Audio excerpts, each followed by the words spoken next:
আগামী দিনগুলোতে সাকিব আল হাসানের মতো দাপুটে ক্রিকেটার বিশ্বে দেখবে না বলে মনে করেন শেন ওয়াটসন। 35 বছর বয়সেও তিন ফরম্যাটেই সাকিবের পারফরমেন্সে মুগ্ধ সাবেক এই অজি তারকা। জানান, উপমহাদেশের কন্ডিশনে খেলা চালিয়ে যাওয়া সহজ নয়, যে কোনো পরিস্থিতিতে সাকিবের চাপ নেওয়ার ক্ষমতা আছে বলে মনে করেন ওয়াটসন। কখনো অলরাউন্ড পারফরমেন্স, আবার কখনো কথার জাদুতে উজ্জ্বল সাকিব আল হাসান। 35 বছর বয়সেও ব্যাট বলে প্রতিপক্ষের আতঙ্ক তিনি। ফিটনেস ধরে রেখে এমন ধারাবাহিক পারফরমেন্সে মুগ্ধ অস্ট্রেলিয়ার কিংবদন্তি শেন ওয়াটসন। সম্প্রতি আইসিসি রিভিউতে সাকিবকে প্রশংসায় ভাসিয়েছেন এই অজি তারকা। জানান, দীর্ঘদিন 3 ফরম্যাটে ক্রিকেট চালিয়ে যাওয়া সহজ নয়। আন্তর্জাতিক ক্রিকেটের দৃষ্টিকোণ থেকে অলরাউন্ডার হওয়া সহজ কোনো বিষয় নয়। আন্তর্জাতিক ও ফ্র্যাঞ্চাইজি ক্রিকেটের ব্যস্ততায় লম্বা সময় ধরে খেলা চালিয়ে যাওয়া অনেক কঠিন একটি বিষয়, যা সাকিব খুব স্বাচ্ছন্দ্যেই করে যাচ্ছে। উপমহাদেশের কন্ডিশনে দীর্ঘ সময় ধরে দলকে সার্ভিস দেওয়া বেশ কঠিন বলে মনে করেন ওয়াটসন। উপমহাদেশের কন্ডিশনে খেলা চালিয়ে যাওয়া বেশ কষ্টকর। সেখানে ব্যাট ও বলে নিজের স্বাভাবিক খেলা চালিয়ে যাচ্ছে সাকিব। সেই সাথে চাপের মধ্যেও দলকে যোগ্য নেতৃত্ব দেওয়ার ক্ষমতা রয়েছে তার।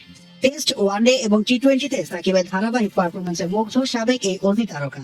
3 ফরম্যাটে এত দীর্ঘ সময় 22 গজ মাতানো খেলোয়াড় বিশ্ব আর দেখতে পাবে না বলে ধারণা ওয়াটসনের। যে পতাকার জন্য আপনি লড়লেন 18টা বছর, আজ সেই পতাকায় পারছেন না দাঁড়াতে, নিতে পারছেন না শেষ বিদায়।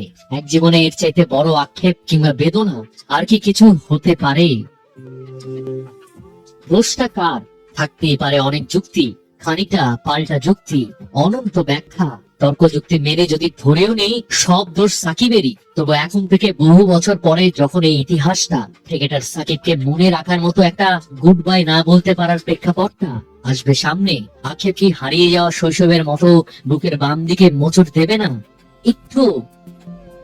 কতজন কৈশোর থেকে যৌবনে গিয়েছিল সাকিবের শুরুতে, আর এই শেষের বেলায় জীবনের মধ্য গগনে জীবনের সব ভালোবাসায় কি যুক্তি নিয়মের লাইনে দাঁড়িয়েছিল? বিদায়টা রূপকথার মতো না হলেও ক্যারিয়ারটা তো তাই ছিল। ক্রিকেট রূপকথার রাজপুত্র স্বয়ং বিরাট কোহলি আরেক রাজপুত্রের মূল্যটা তাই হয়তো জানেন। সম্মানের প্রতীক হিসেবে নিজের সই করা একটা ব্যাট যে দিয়েছেন, সেটা সবার আগে খবর দেওয়ার লাগাতার প্রতিযোগিতায় সামাজিক যোগাযোগের সয়লাভ। নিউজের বাইরে চোখটা বন্ধ করে ক্রিকেটার সাকিবকে মনে করলে ত্রাস করে 18 বছরের স্মৃতিগুলো সিনেমার ট্রেলারের মতো। বিরাট কেন, বাংলাদেশ কেন সাকিবকে পিঠ চাপড়ে দিতে পারলো না? সাকিব কেন বলার সুযোগ করে দিলেন না ওয়েল ডান, অনন্ত শ্রদ্ধা, আপনাকে অনেক অনেক সম্মান?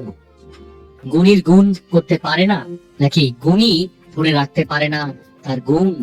যুক্তি আর আবেগের দ্বন্দ্ব বাঙালি জীবনে কখনো কখনো ছেলেবেলার পিথাগোরাসের উপপাদ্যের মতো জটিল, কমপ্লিকেটেড।